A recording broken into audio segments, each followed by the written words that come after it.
जय महाराज जी की गुरु भाइयों और बहनों। सर्व श्री आशुतोष जी महाराज की जय। 28 जनवरी 2014 महाराज जी ने समाधि धारण कर ली। तब से आज तक हजारों लाखों साधकों को साधना या दिव्य स्वप्न में महाराज जी ने अनुभवों द्वारा दिशा निर्देश दिए। उनमें से अधिकतर अनुभवों में महाराज जी ने यही कहा है, समय बहुत कम है और हमारे लिए समाधि से उठने और नवयुग के आने में, इसलिए आप सभी अपनी साधना को ज़्यादा से ज़्यादा बढ़ा दो। पर आज देखें तो महाराज जी को समाधि में गए 10 साल से भी अधिक हो गए हैं और यह कोई कम समय तो होता नहीं। फिर अपनी समाधि के पहले दिन से ही क्यों महाराज जी ने कहा मैं जल्द ही समाधि से वापस लौटूंगा। समय कम है, इसलिए डटकर साधना सुमिरन करो। जितनी अधिक से अधिक हो सके इस महायज्ञ में साधना की आहुति डालो। महाराज जी ने ऐसा क्यों कहा? क्या महाराज जी हमें बहकावा दे रहे हैं?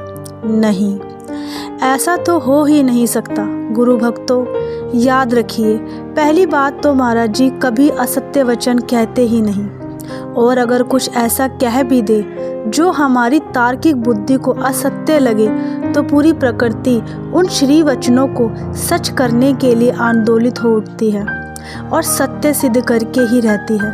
फिर इन अनुभवों का रहस्य क्या है? दरअसल इनके पीछे काम कर रहा है पार्किंसन सिद्धांत। इस सिद्धांत के अनुसार जितना समय हमारे पास उपलब्ध होता है, हमारा कार्य उतना ही लंबा खिंचता चला जाता है। उदाहरण के लिए मान लीजिए आपको किसी विषय की परीक्षा से पहले 2 दिन का अवकाश मिला है, तो आप कैसे भी करके उस विषय की तैयारी 2 दिनों में पूरी करेंगे।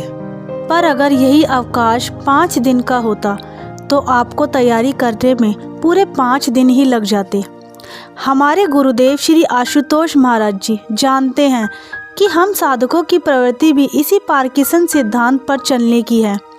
यदि महाराज जी हमें पहले दिन ही कह देते कि अभी हमारे समाधि से उठने और नवयुग के आने में बहुत लंबा समय बाकी है, तो हम सब साधक ढीले पड़ जाते, व्यर्थ समय गंवाते, साधना के प्रति इतने गंभीर नहीं हो पाते। लेकिन गुरु महाराज जी जानते हैं कि नवयुग का निर्माण कार्य बहुत बड़ा है, उसके लिए हम सबको बहुत सारी तैयारी करनी है, माने बहुत सारी साधना, इतनी सारी जिसके लिए सच में समय बहुत कम है।